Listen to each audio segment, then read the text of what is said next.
Hey there in YouTube land, and if you just watched my other kind of my opening review, it's kind of a new thing that I'm doing here, and I think I might do this every once in a while. Let me know what you think of it. Basically, I'll review the opening of a film before I watch it to give my thoughts on it, and if the opening catches me, gives me enough of a hook, then I'll proceed to watch the rest of the movie and come back and review that for you.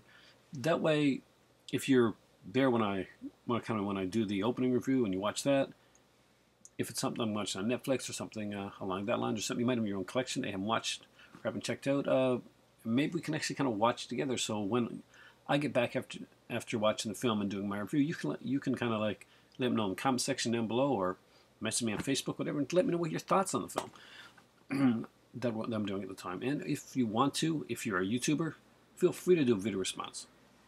As you can see in the background, I'll put up the poster there for the Town That Dreaded Sundown. Now, this is the 2014 reimagining, sequel-ish type of thing for the Town That Dreaded Sundown. As I mentioned in my opening review, the opening hook did catch me. I had planned to just like make it an early night, and was going to watch first this. Didn't expect to like it that much. Expected it to be okay and be something that I could watch later on. But I did watch the opening, and the opening did hook me. So that's why I'm here doing this review right now. I wanted to know more about this Phantom character, seeing where they would take it. And if they were going to make this, I was kind of worried that they were going to take this into like some kind of like, almost like a supernatural type vein. So there's going to be some spoilers in here. So the Town That Dreaded Sundown is basically about this girl who, at the beginning of the film, is with her boyfriend Corey. They're making out, and basically the Phantom shows up, and she sees in the shadows her boyfriend murdered, and basically gets back to town in like kind of a shock, and then the murders that had happened 65 years before with the Phantom are happening again with we know that's not probably going to be the Phantom, but it's got to be something that's kind of related to the Phantom, unless the Phantom is kind of now a supernatural being. So I'm glad they didn't go that way with it. I'm glad there's no like zombie Phantom or like some type of thing like that. I'm glad the way that they went with it. They went kind of a mystery motif with the Phantom, and I liked the revelation of the killer.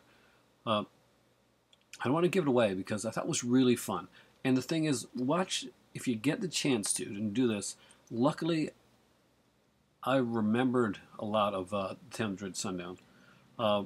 It's in my collection there, in my Scream Factories.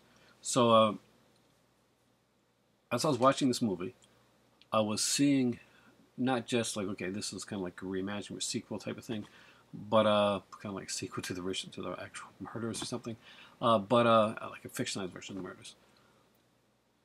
It also like gave the scene. There are scenes in the original film that are given a homage to, like that are basically redone in a different way here. The trombone scene, the actual kind of mysterious death of the Phantom scene, just a lot of different stuff that happened within the film.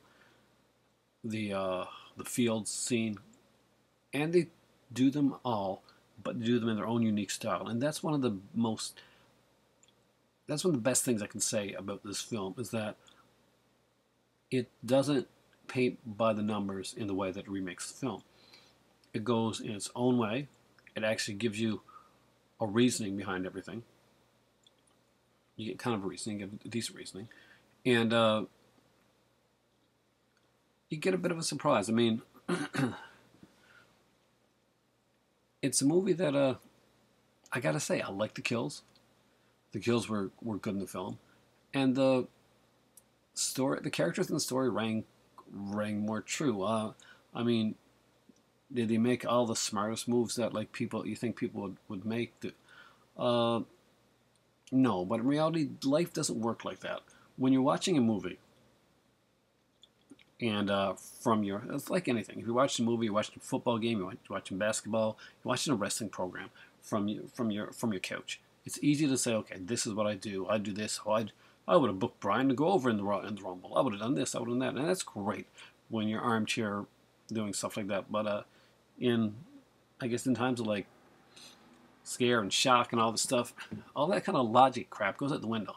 So every time that you see a review and the guy, and you see this a lot with other movies like, sadly, with some of my favorites like Cisco Neeper and guys like that, and they'll talk about it. I can't believe that they did that. Or you got to stop for a second. And you got to understand, these are movies. And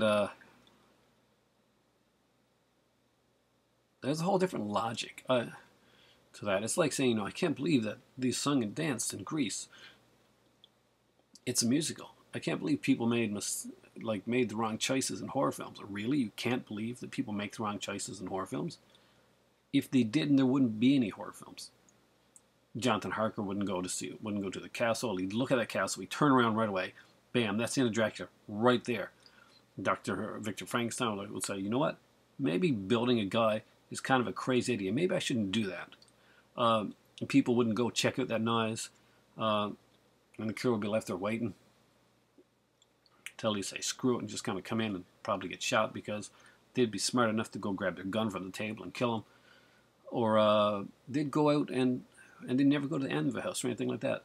But horror films, actually all films, hinge on people making the wrong choice, the not so smart choice, the error. There's the movies out there don't go out there to show you like, okay, look, this is how boring is a movie that works on I'm going to stay inside. You're right. Dirty Harry, you really shouldn't go and do vigilante justice. Well, I see your point, Mayor. I guess I need to work on some anger issues. Yeah, not going to work. Anyway, the film itself is extremely fun. It is kind of meta, kind of does some different stuff with the genre. It plays some nice, smart things. It intercuts scenes from the actual original film in some really smart places. The score is actually pretty damn good. I like the score of the film. The actors, overall, I really did enjoy the actors in the film. They did have some names in the cast that I recognized, which was a strong plus, and I definitely check it out. I gotta say, it does get a really great review from me. Am I going to give you like a score on that thing? I don't know. Do you guys want a score? Do you want like out of 5 type of thing? Or would you want to watch it yourself and like let me know what you think this film deserves? I know one thing. After watching the movie here on Netflix, I want the physical copy of the movie. I don't want the Blu-ray. So it's something that I will actively search out a decent copy of and see if there's one that has some decent special features as well, because I'm kind of interested in finding out the thoughts behind the filmmakers on in this case. Town That Dreaded Sundown, guys, a really big surprise. I did not expect to get into this movie as much as I did, but I think they did a great job. They respected the Charles B. Pierce film and took it even farther and made their own unique vision without compromising any vision that had already been made, either of the actual crime itself or of the film that had come before it. It's a rare case of a movie, a remake, whatever, coming out that seriously respects and does honor to the film that came before it. Town That Dreaded Sundown, 2014, guys. Check it out. It's a great little film. It's on Netflix right now. It's a recommended. I will give you one thing. I won't give you out of 5, but I'll tell you one thing. For me right now, I consider this movie not a rental, not a one-time watch. It's a buy. Have a great night. Say hi to the giant lobster head up in the sky. And remember, the Phantom. I really like that killer. The movie is done so well, and it has its like thing, but I'm kind of thinking like, oh man, franchise. It's my 80s side. I totally see franchise with this character, but I don't see it going that way. I see it as a good one-off film. Then again, but if they want to make a really cool franchise sequel, I'm there for it. But right now, it's time for tea. Have a great night, guys. And check out The Town That Dreaded Sundown. I don't think you're going to regret it. Let me know what you think down in the comment section down below. And please let me know what you thought of the opening review video that I did before this. And if you'd like to see something like that kind of continue in future videos when I do reviews, kind of do like the opening thing. So it's almost like a film club, like a book club, virtual film club type thing where I do an opening review. If you see the opening thing, then you know I'm going to be watching the movie if the opening review goes well, and I'm going to be reviewing it afterwards. So we all get to watch the movie together and talk about it. Have a great night, and for me right now, it is seriously time for tea. Damn, that poster is really, really cool.